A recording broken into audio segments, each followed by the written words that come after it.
자, 그럼 유비는 원소 밑에 있었죠? 조조 밑에 있다가 도망을 쳐가지고 원소 밑에 갑니다. 그래서 원소랑 있다가 거의 1년 동안 간전이 벌어지고 있죠. 근데 상황이 보아하니 원소가 질 것 같단 말이에요. 마침 관우가 조조한테 도망쳐서 자기 밑으로 왔어요. 그러니까 원소 밑에 있으면 안 되겠다. 지는 장수 밑에 있으면 안 되잖아요. 그래서 자기 이제 식솔들을 다 챙겨가지고 남쪽으로 떠나죠. 떠나가지고 어디 가냐면 유편 찾아가죠. 형주에 있는 유편 찾아가서 자리 하나 달라고 하죠. 제가요 지금 북방에 있다가 지금 와서 있습니다. 제가 이렇게 몇몇 장수를 함께 했는데 제가 할 일 없겠습니까? 했더니 유표가 그러면 저기 전방에 있는 신야성을 내가 줄 테니까 거기를 지키고 있어라 라고 합니다. 신야성에서 그러니까 신야성이 조조와 이 형주의 거의 경계에 있는 거예요. 그 최전방에 그 최전방에서 그냥 성주를 하면서 지내고 있습니다. 자, 지내고 있는 시절에 만났던 유명한 고사 성어가 비육지탄입니다. 그러니까 형주에서 정기적으로 이 장수들을 불러서 회식을 했어요. 자, 그랬는데 어느 날 그 회식 자리에서 화장실에 갔다가 오더니 갑자기 눈물을 찔찔 흘려요. 유비의 특기가 두 가지가 있어요. 첫 번째는 마누라 버리기, 처자식 버리기가 첫 번째 특기고요. 두 번째 특기가 뭐냐면 눈물 흘리기예요. 처자식도 몇 번이나 버렸어요. 도망치느라고. 그랬고 또 이 눈물은 뭔가 감동을 하거나 슬픈 일이 있거나 이런 일이면 툭하면 눈물을 흘리는 거예요. 자, 이때도 화장실에 갔다 오더니 눈물을 흘리는 거예요. 그래서 옆에 이제 물어봤어요. 관우가 물어봤는지 뭐 장비가 물어봤는지 물어봤어요. 옆에 사람이 물어봤습니다. 아니 자네는 왜 그렇게 화장실 갔다 우는가 물어봤더니 내가 지금 허벅지가 살이 너무 많이 쪄가지고 한탄스러워서 운다라고 했답니다. 그게 비육지탄이에요. 자, 그러면 아니 허벅지가 살이 찐 게 뭔 한탄스러운 일이냐 이렇게 이제 우리가 생각할 수 있잖아요. 자, 그럼 허벅지가 살이 쪘다는 게 뭘까? 이거를 이제 시대 상황을 한번 이해해 보면 이렇습니다. 당시에는요 이 등자가 없었구나라고 생각할 수 있죠. 여기 말이 두 개가 있잖아요. 위에 말은 발걸이가 없어요. 이 발걸이가 등자거든요. 그러니까 이 등자가 생긴 이후에는 발걸이에 딱 걸고 있으면 말 위에서 손이 자유로워요. 다리도 어느 정도 자유롭습니다. 그러니까 활을 쏠 수가 있어요. 근데 등자가 없을 시절에는 허벅지로 그러니까 말등을 확실하게 조이지 않으면 말에서 떨어져요. 거기서 활도 쏠 수가 없어요. 그러니까 허벅지 근육이 엄청 탄탄해야 된다는 거죠. 근데 이제 지금 유비가 오랫동안 말 위에서 전투를 안 하다 보니 허벅지에 살만 쪘더라. 비계만 디릭디릭 하더라. 근육은 다 빠지고. 그러니까 내가 지금 이 신야성에서 뭐 하고 있나라고 하는 인생이 한탄스러워서 그랬다고 하는 겁니다. 이게 비육지탄이라고 하는 고사라고 할 수 있습니다. 그러니까 당시까지는 등자가 없었구나라고 생각할 수 있죠. 그래서 등자는요 한 4세기경에 탄생을 했다 그래요. 로마에서도 서고토족을 만났던 발렌스 황제가 서고토족한테 아주 지거든요. 근데 마침 그때 서고토족에 등자가 있어서 그랬다라고 하는 썰이 있고요. 또 앞에서 공손찬이 개교 전투에서 국이라고 하는 장수한테 지거든요.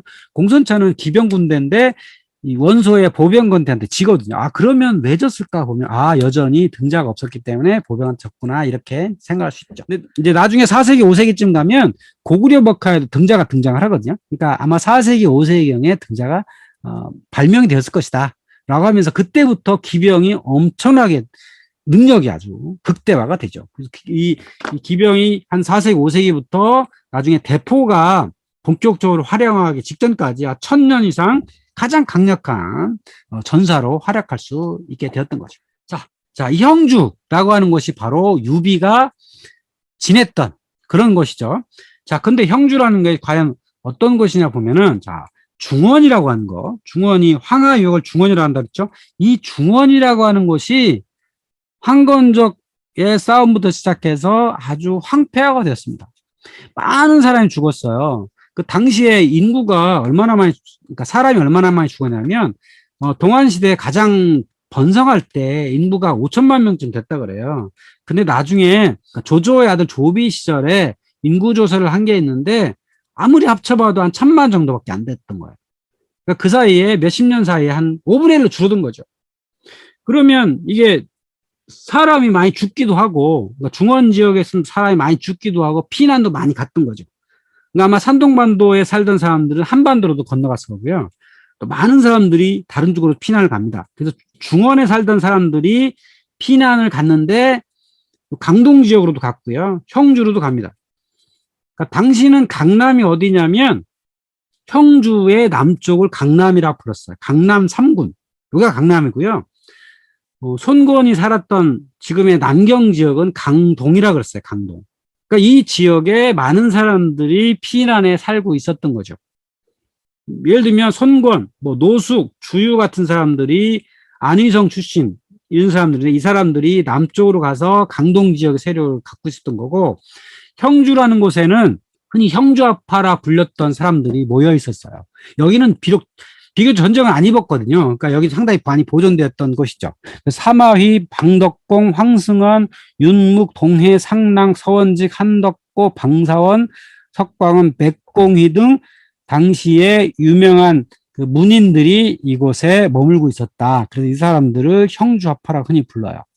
또 제갈량도 원래는 서주 사람이거든요. 서주는 어디냐면 태산 밑에 쪽이거든요. 그쪽에 있다가 부모가 일찍 돌아가시고 작은아버지와 함께 이 형주로 이사를 했는데, 작은아버지도 일찍 돌아가시고 남양에서 누이와 함께 농사를 지고 있었던 거죠. 형은 강동 지방으로 갔고, 그래서 누이, 남동생 이 3남매가 여기서 있었던 거죠.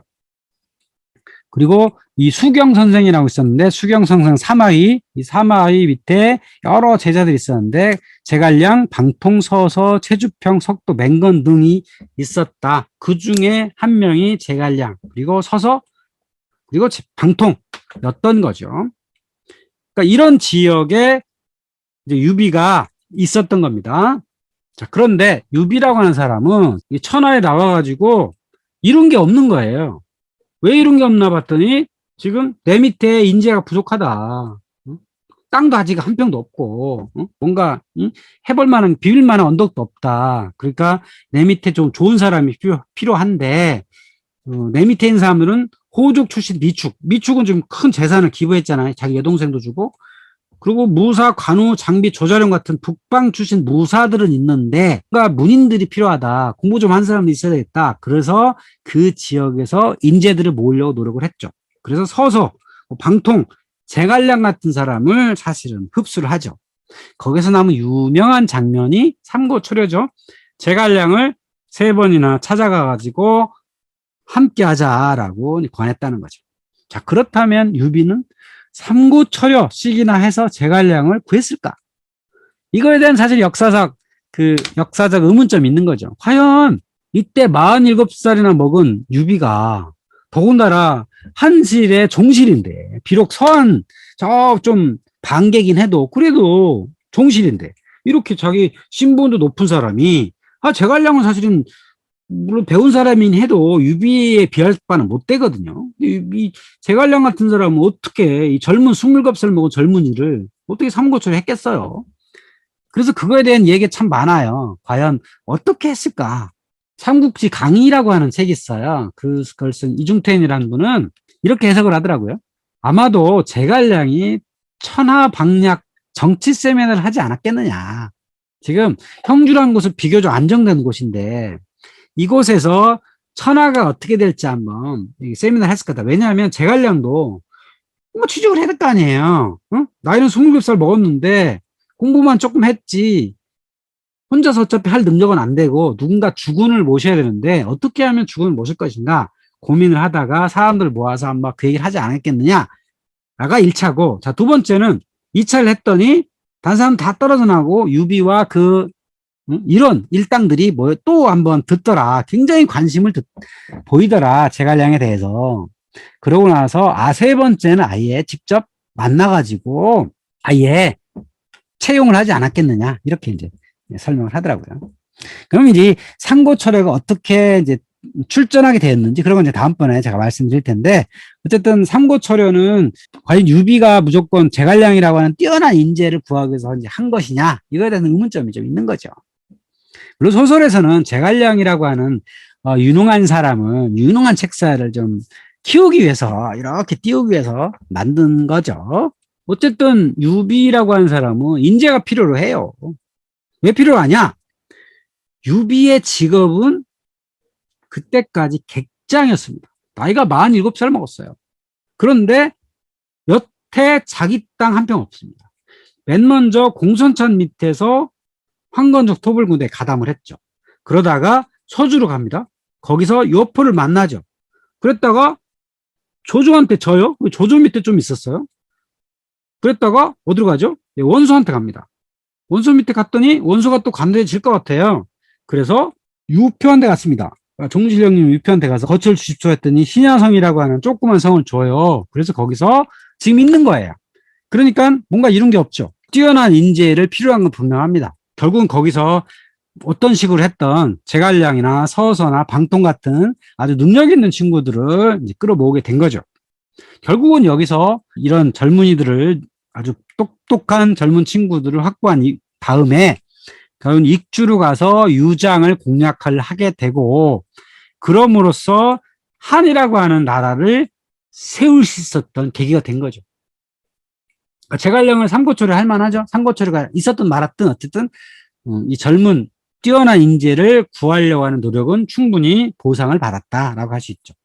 그때 제갈량이 유비한테 했던 아주 유명한 프레젠테이션이 바로 융중대라고 하는 겁니다. 천하 3분 전략이다.